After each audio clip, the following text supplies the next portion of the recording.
प्रयागराज में महाकुंभ 2025 जहां साहित्य आध्यात्म के रूप में विश्व स्तर पर स्थापित हो चुका, सबसे बड़े साहित्यिक आध्यात्मिक समागम के रूप में स्थापित हो चुका, महाकुंभ के बाद भी प्रयागराज का विकास कार्य अभी थमा नहीं है। लगातार उत्तर प्रदेश गवर्नमेंट प्रयागराज को थीम पे रख कर विकास कर रही है और स्मार्ट सिटी बनने की ओर अग्रसर है। अब प्रयागराज में जैसे बहुत अमृत योजना के तहत रेलवे स्टेशन का कायाकल्प हो गए, 6 रेलवे स्टेशन प्रयागराज जंक्शन बना, तो कमी खल रही थी कहीं न कहीं कि लखनऊ के तर्ज पर प्रयागराज में बस स्टैंड नहीं है। अब सिविल लाइन को भी उसी तर्ज पर क्या कहें या उससे अच्छा बनाया जा रहा है। आज परिवहन मंत्री दयाशंकर सिंह जी ने यहाँ पर नींव पूजन भी किया और निरीक्षण भी किया जाकर। तो हम जानना चाहेंगे, आज हमारे साथ मौजूद हैं प्रयागराज में, आज का जो कार्यक्रम था आपका क्या था? देखिए, माननीय मुख्यमंत्री जी के दिशा निर्देश पर उत्तर प्रदेश के बस अड्डों को हवाई अड्डा की तरह बना रहे हैं हम लोग, जिसमें 23 बस अड्डों को पीपीपी मॉडल पे हवाई अड्डा की तरह बनाना है, जहां पर होटल भी होगा, माल भी होगा, महिलाओं के लिए अलग से बैठने की व्यवस्था होगी, कैंटीन होगा, हवाई अड्डा के स्तर पर जिस तरह का शौचालय होता है उस तरह का साफ शौचालय होगा और दैनिक जीवन के जो भी आवश्यक वस्तुएं होंगी सब एक ही जगह पर प्राप्त होगा। ऐसा बस अड्डा बनाने की जो परिकल्पना है माननीय मुख्यमंत्री जी की, 23 बस अड्डों को हम लोगों ने अभी तक प्रारंभ कर रहे हैं, जिसमें इलाहाबाद के भी 2 बस अड्डे हमारे जो सिविल लाइंस और जीरो रोड का वो फाइनल हो चुका है, यहाँ उमेश कंपनी को मिला है, और एक डीजी कंपनी है बम्बई की, उसको जीरो रोड मिला है। और दोनों को नक्शे के लिए प्रयाग डेवलपमेंट अथॉरिटी में उन लोगों ने एप्लीकेशन दिया है। आज जो है ओमेक्स ने अपना यहाँ दफ्तर खोल दिया और यहाँ से हमारी बसों को शिफ्ट होने के लिए आज से निर्देश जारी कर दिए गए कि कोई अस्थायी बस अड्डा बना करके जब तक के 2 वर्षों के अंदर बन करके तैयार हो जाएगा तब तक के लिए बसों का संचालन कहीं और जगह से कराई जाए। और ये मैं समझता हूँ कि प्रयाग के लिए एक बड़ा तोहफा होगा, क्योंकि हवाई अड्डा की तरह जो हमारा जो है बस अड्डा भी बनेगा।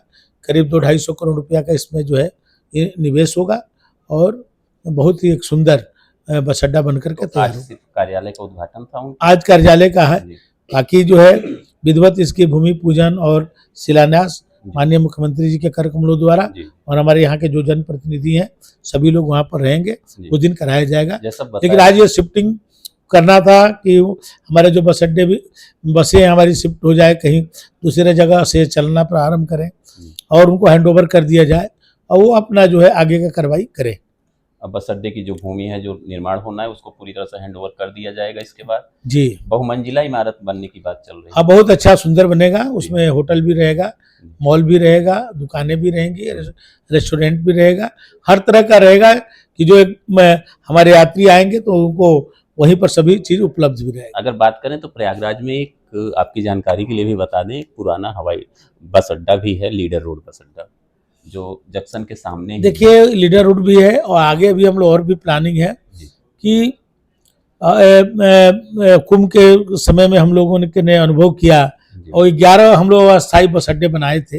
हम लोग चाहते हैं कि चारों तरफ, एक जो है आपके बनारस वाले मार्ग पर, एक अपने लखनऊ मार्ग पे, एक कानपुर मार्ग पर, चित्रकूट मार्ग पर, सभी पर एक बस अड्डे बने और उसको इंटरकनेक्टेड रखा जाए और जो हमारी इलेक्ट्रिक और सीएनजी बसें हैं वो जो है शहर के अंदर आए, तो इसका हम लोग की प्लानिंग में है।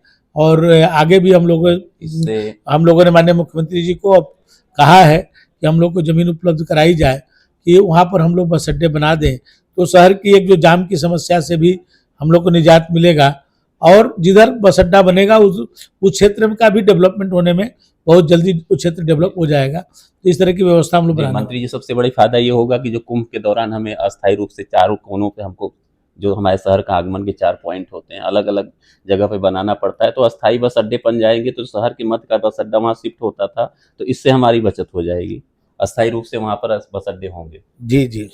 एक सवाल और हम आपसे करना चाहेंगे, क्योंकि अब ये तो बातें हो गई, जिसी तरह से इलेक्ट्रॉनिक बसें जो हैं, होते थे ई बसें जो हमारी चल रही हैं, तो प्रयागराज में कुछ और बड़ा प्रोजेक्ट आने वाला है क्या? देखिए हमारे यहाँ तो यहाँ डबल डेकर बसें भी आई हुई हैं, इलेक्ट्रिक बसें भी हैं प्रयाग में, प्रयाग से चलाए।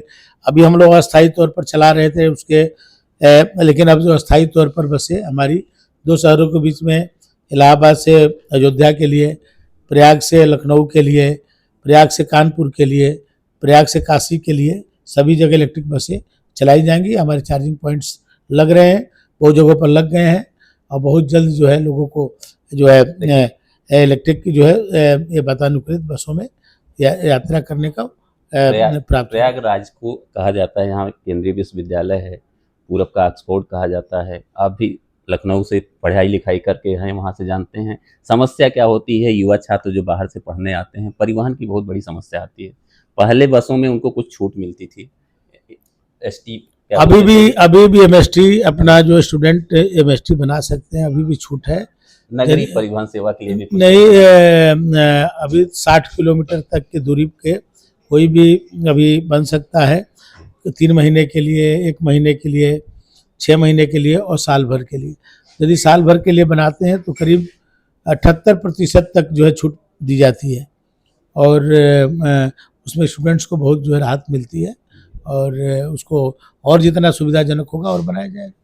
तो अभी हम एक सवाल, इत्तेफाक ही है कि यहाँ पर महापौर जी भी हैं प्रयागराज के, बस एक सवाल आपसे करेंगे, और सिर्फ यही कि आपके प्रयागराज का कायाकल्प हो रहा है।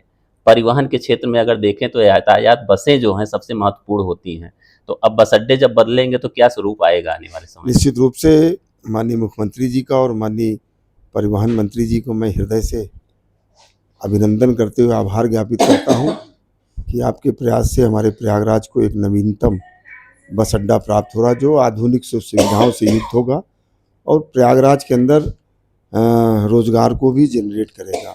ये प्रयागराज के लिए आज का दिवस बहुत ही बेहतर दिवस है। मैं हृदय से इसके प्रति प्रयाग की जनता की तरफ से आभार ज्ञापित करता हूँ, माननीय मुख्यमंत्री जी का, माननीय परिवहन मंत्री जी दयाशंकर सिंह जी का, और आज एक नई चेतना प्रयागराज के अंदर जागी। जी जी जी, बहुत धन्यवाद। अब चलते चलते एक सवाल आपसे कुछ कर लेंगे, क्योंकि आप आए हैं तो अब, क्योंकि इस समय लखनऊ की राजनीति बहुत गर्म है, और सीधा सवाल लोग कर रहे हैं कि 3 नाम आ रहे हैं। सबसे पहला नाम आ रहा है पूजा पाल का, और बीच में बिजमा यादव भी आ गई। तो पूजा पाल का जैसे कहा जा रहा है कि अखिलेश यादव तक ने कह दिया कि इनको कोई और ने मार देगा और आरोप हमारे ऊपर लगेगा, तो बात अब बिगड़ चुकी है, स्तर भी ऊपर चला गया है। इस पर लेके आप क्या कहना चाहेंगे? देखिए, पूजा पाल कोई राजनीति करने के लिए और विधायक बनने के लिए नहीं आई थी। पूजा पाल एक नवविवाहिता थी, जो 9 दिन के बाद ही उनके पति की हत्या कर दी गई। वो भी ऐसा पति जो उस समय वर्तमान में विधायक थे, और हत्या होने के बाद लोगों ने उनको जो है राजनीति में लाया, उनकी मदद किया लोगों ने, उनके क्षेत्र के लोगों ने, और प्रयाग के लोगों ने मदद करके उनको विधायक बनाया। एक बार नहीं, 3 बार विधायक रही, लेकिन जिस न्याय के लिए जिस वो संघर्ष कर रही थी, वो न्याय उनको नहीं मिला। अभी योगी जी के मुख्यमंत्री काल में उन्होंने विधानसभा के अंदर अपनी स्पीच में कहा कि योगी जी ने मुझे न्याय दिया।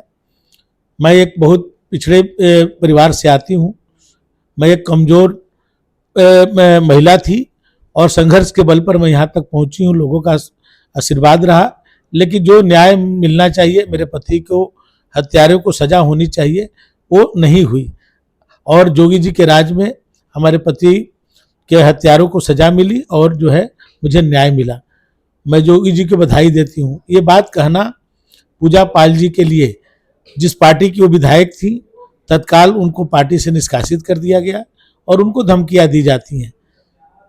लेकिन एक जो पीडीए के बात करने वाले लोग, आज एक पिछड़े वर्ग की एक महिला जो अपने पति के लिए संघर्ष करती रही है, उसके बारे में इस तरह का बयान कि कोई मार देगा, ये तो ये अच्छी बात नहीं है।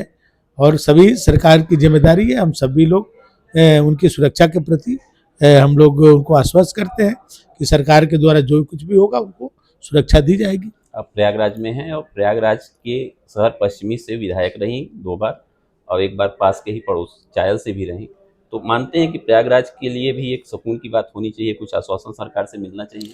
लेकिन अभी कोई देखिए बयान नहीं माननीय, है। देखिए जोगी जी के सरकार में अपराधियों के लिए जो व्यवस्था है वो पूरे प्रदेश के लिए, आज वही अपराधी आज तो जेल में है या प्रदेश छोड़ के भाग गए हैं।